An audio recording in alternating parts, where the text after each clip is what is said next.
एक, शादी करना क्यों जरूरी है? अंडा शाकाहारी है या मांसाहारी? शादी के 7 वचन कौन कौन से हैं? हिमालय के ऊपर विमान क्यों नहीं उड़ते? लड़कियां बेवफा क्यों होती हैं? कुत्ते वफादार जानवर क्यों होते हैं? हमारा पहला सवाल है, शादी करना क्यों जरूरी है? शादी दो दिलों का बंधन है, दो आत्माओं का संगम है, एक पवित्र संस्था है जिस पर समाज की नींव टिकी हुई है और भी न जाने क्या क्या है। आपको बता दें कि लोग शादी करके अपने जीवन की दूसरी पारी की शुरुआत करते हैं और अपना परिवार आगे बढ़ाते हैं। तो आइए इस सवाल के जवाब में जानते हैं, शादी करना क्यों जरूरी है। दरअसल हर व्यक्ति के जीवन में शादी की महत्वपूर्ण भूमिका होती है।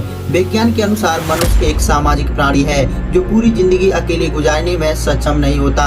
जिस तरह हमें जीने के लिए समाज की जरूरत होती है, उसी तरह पूरी जिंदगी गुजारने के लिए एक जीवन साथी की जरूरत पड़ती है, ताकि हम उसका साथ पाकर अपने जीवन में आने वाली हर बाधा और समस्याओं से लड़ सकें। आपको बता दें कि अपने जीवन में बदलाव लाने, सेटल होने और एक नए जीवन की शुरुआत करने के लिए शादी जरूरी है। जब आप पूरे दिन काम करके घर लौटते हैं तो आपको अपनी खुशी और गम बांटने के लिए जीवन साथी की जरूरत होती है।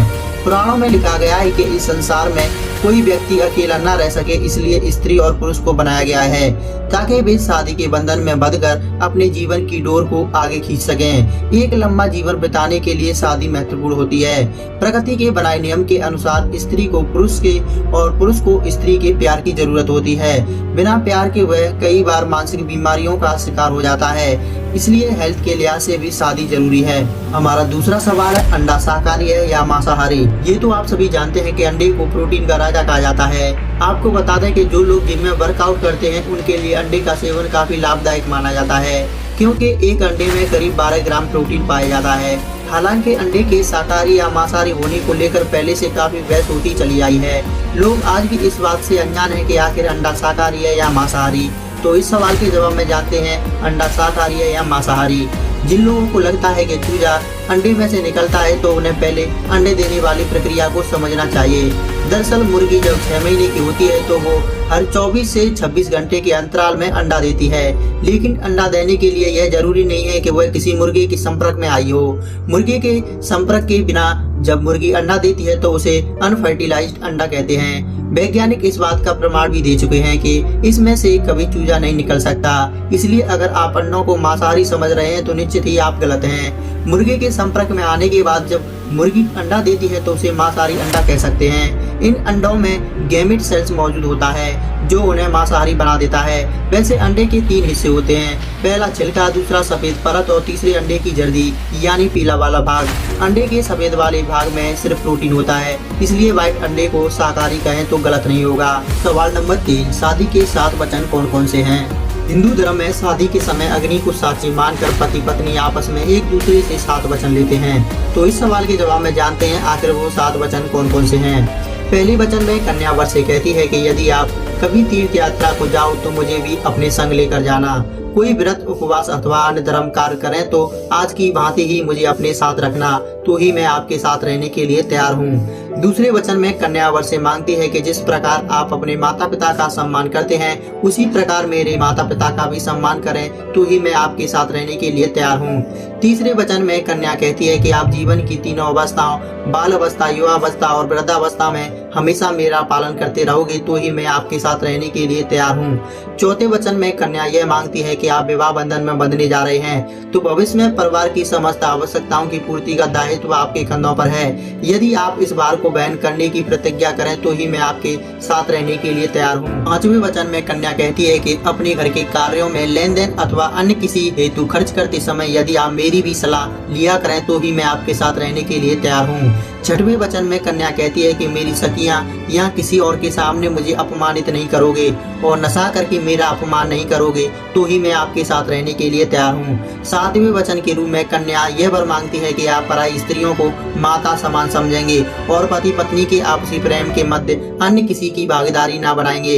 यदि आप यह वचन मुझे दें तो ही मैं आपके साथ रहने के लिए तैयार हूँ। हमारा चौथा सवाल है, हिमालय के ऊपर विमान क्यों नहीं उड़ते हैं? इस दुनिया में बहुत सारे ऐसे देश हैं जो काफी ज्यादा विकसित हो चुके हैं, जहां पर हर दिन कई बड़े बड़े हवाई जहाज उड़ते रहते हैं, लेकिन क्या आप लोगों को मालूम है कि हिमालय के ऊपर हवाई जहाज क्यों नहीं उड़ाए जाते?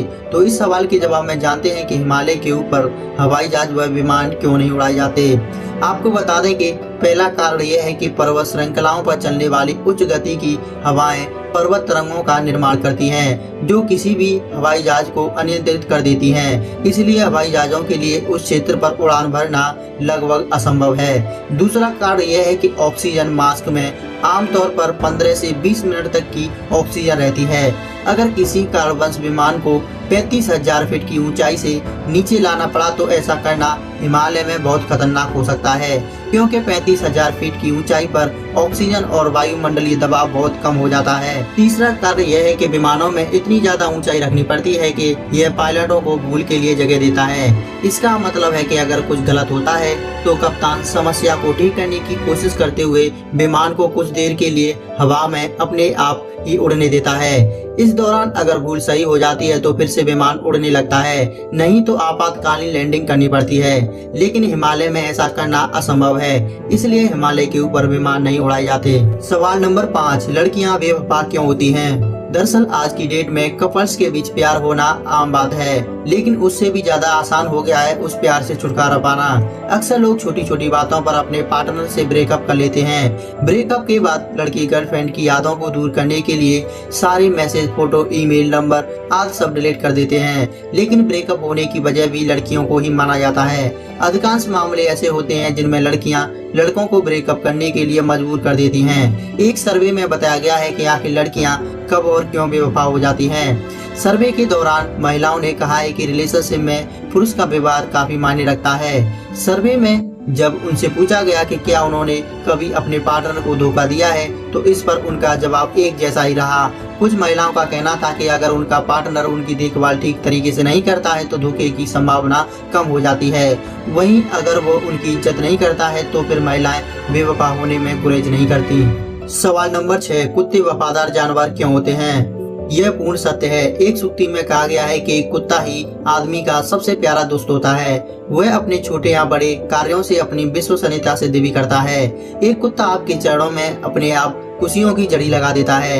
यदि आप किसी कुत्ते के मालिक हैं तो वह खुद को स्वामी भक्त सिद्ध करते हुए आपके जीवन को खुशियों से भर देता है। उसका प्यार और वफादारी आपके जीवन को यादगार बना देता है। इसलिए कहा जाता है कि कुत्ता वफादार जानवर होता है। दोस्तों, उम्मीद करता हूँ आज की इस वीडियो में बताए गए सभी सवालों के जवाब आपको जरूर पसंद आए होंगे। अगर आपको ये वीडियो पसंद आई है तो वीडियो को लाइक करना, शेयर करना